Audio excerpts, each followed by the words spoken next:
부재. 자, 관세사 1차 뭐 해갖고 이제 내국소비세법이라고 돼 있고요. 보시면 목차에 자 파트 목차를 볼 거예요. 파트 1 부가가치세법 돼 있고 총칙 돼 있고요. 제1장 총칙. 언제나 모든 세법은요. 관세법도 마찬가지일 거예요. 총칙이 제일 앞에 있어요. 그래서 도대체 이 세법이 왜 존재하는가? 부가가치세를 누가 내는가? 그리고 혹시 기간이 필요하다면 과세기간은 어떻게 되는가? 납세지가 어디인가? 근데 납세지가 어딜까요? 관할 관청이 납세지거든요. 납세지는 도대체 부가가치세에 대해서는 어느 관청이 관할하는가? 아까 말씀드린 대로 세무서장, 지방국세청장 이런 이름이 나올 거예요. 관세청 또는 세관이라는 이름은 우리 내국소비세법에서는 안 나와요. 자, 하시고 그다음에 제2장의 과세거래가 뭐죠? 과세거래.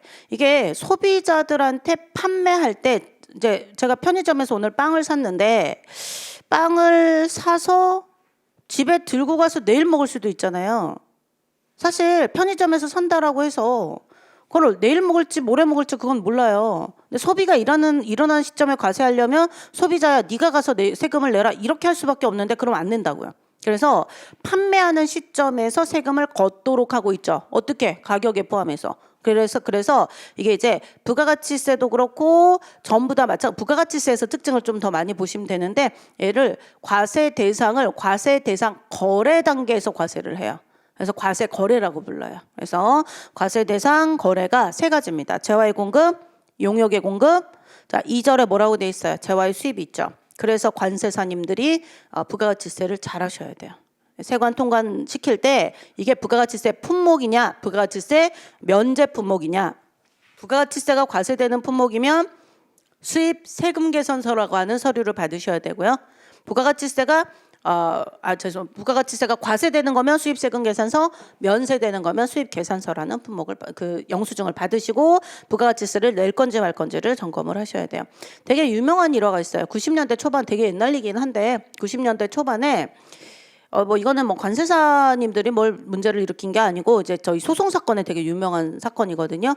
뭐냐면 중국에서 고사리를 수입을 해가지고 오는데 이거 어디서 많이 들을 거예요. 되게 유명한 건이라 여기저기서 얘기를 할 건데 중국에서 고사리를 수입해가지고 올 때 이게 고사리 뭔지 아시죠? 나물 데치는 거. 근데 걔를 그냥 갖고 들어오면 부가가치세법에서 너는 쌀하고 동급이에요. 반찬에 먹어야 되니까. 그래서 미가공 농축수임산물은 부가가치세 면제할 거야. 그렇게 하거든요. 그럼 얘가 100억짜리면 부가가치세를 같이 걷어야 되면 110억이 되는 거고요. 10억을 내야 돼요. 세관에.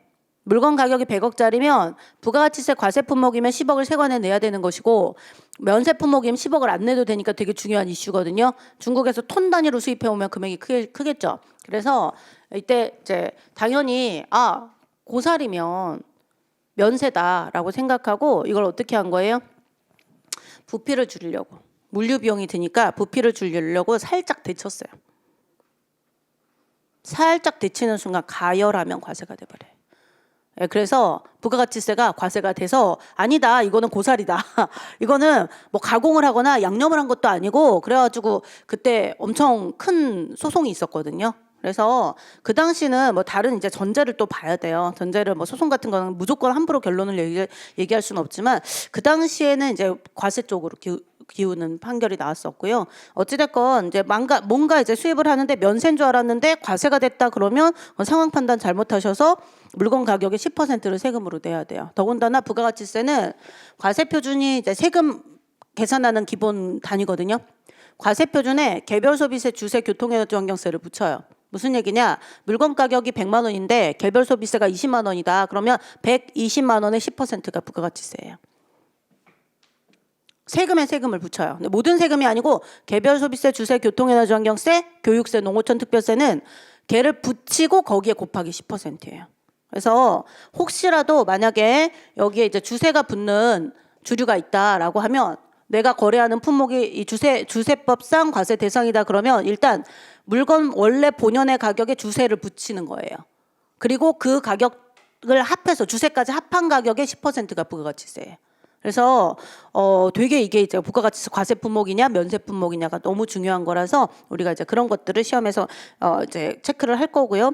재화의 수입이 있고 공급 시기는 뭐 나중에 하셔도 되고요. 제 3장의 영세율 면세 그리고 세금 계산서 4장에 세금 계산서라는 영수증을 배워야 나중에 수입세금 계산서라는 거를 체크를 하실 수 있게 되고요. 자, 5장부터가 사실은 계산이에요. 부가가치세는요, 계산이 되게 쉬워요. 어떻게? 물건 가격에 부가가치세가 붙기 전에 물건 가격에 그냥 10%예요.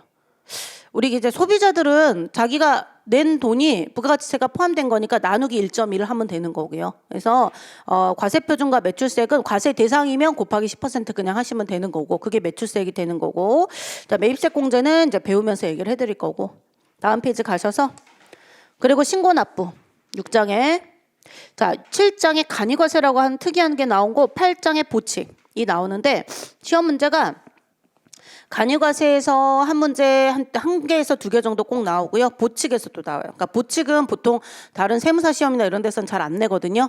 근데 이게 그 부가가치세법이라는 하나의 법에서 30개의 문제가 나오는 시험은 우리 관세사 시험밖에 없어요. 내가 살다 보칙까지 시험 문제를 막 어렵게 내는 데는 처음 봤어. 그래서 여기까지 안타깝지만 부가가치세는 다 하셔야 돼요. 네, 그리고 뭐 계산 문제도 객관식 가서 연습하면서 하실 거고요.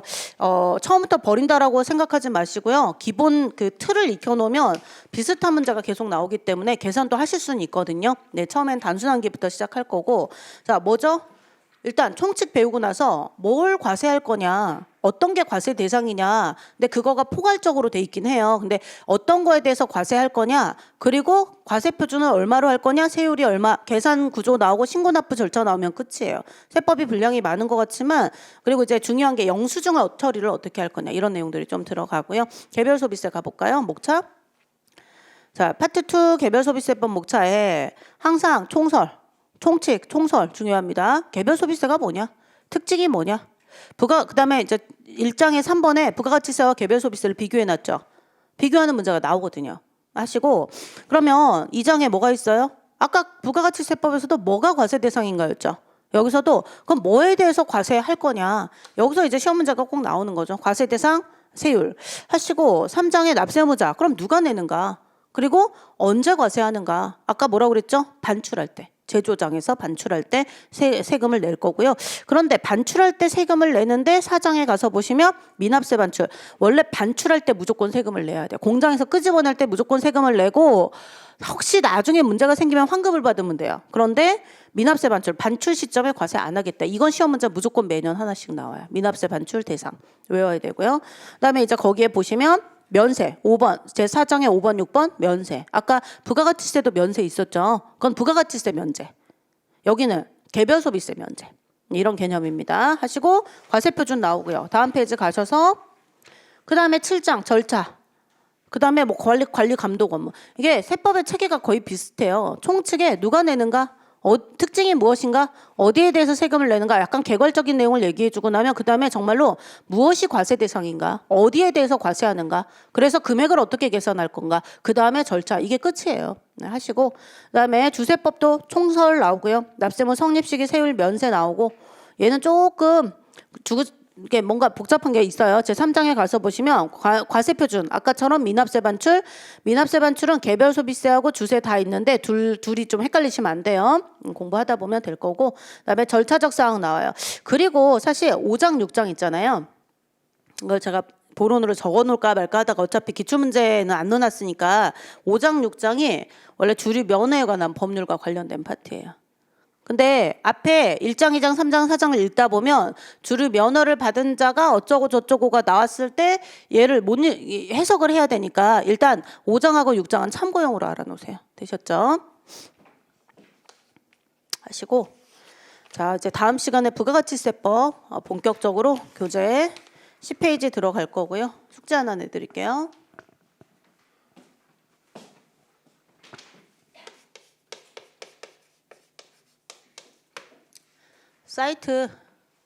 웹사이트 그 휴대폰으로 하지 마시고 컴퓨터로 하세요. 휴대폰 탭은 아마 휴대폰이랑 같은 버전으로 나올 거거든요.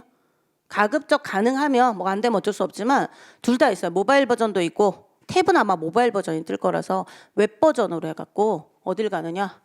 자, 검색하세요. 법제처.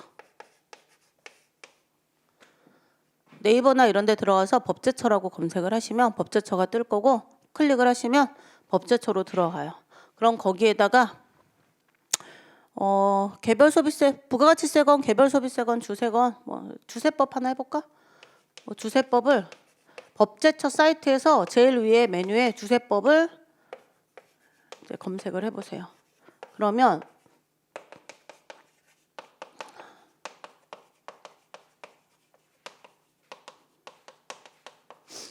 국가법령정보센터가 뜨거든요. 여기 가서 보시면 주세법 시행령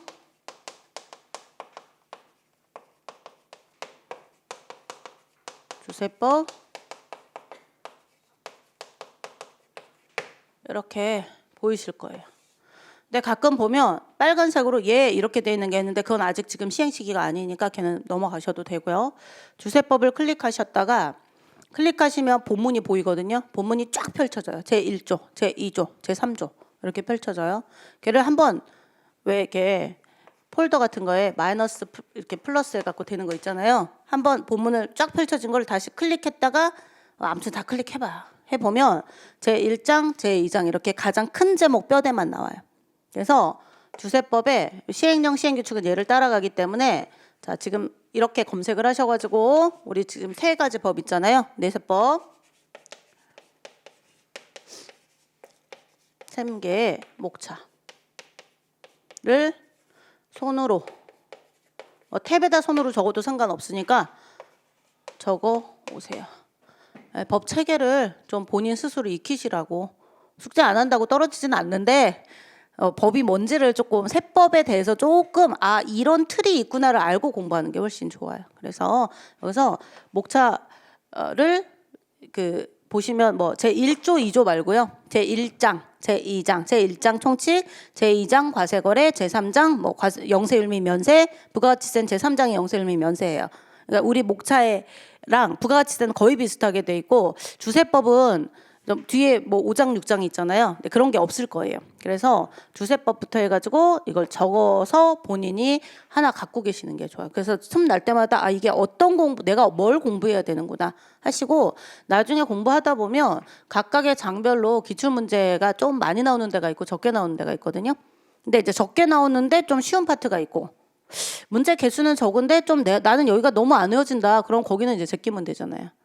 한 대여섯 개는 좀 그냥 아예 여기 파트는 빼고 대신 나머지로 완벽하게 라고 전략을 결정하시는 분도 계세요. 그러면 그때 난 여기는 죽어도 정말 너무 안 외워지니까 여기는 제끼겠다. 근데 무조건 나오는 데다.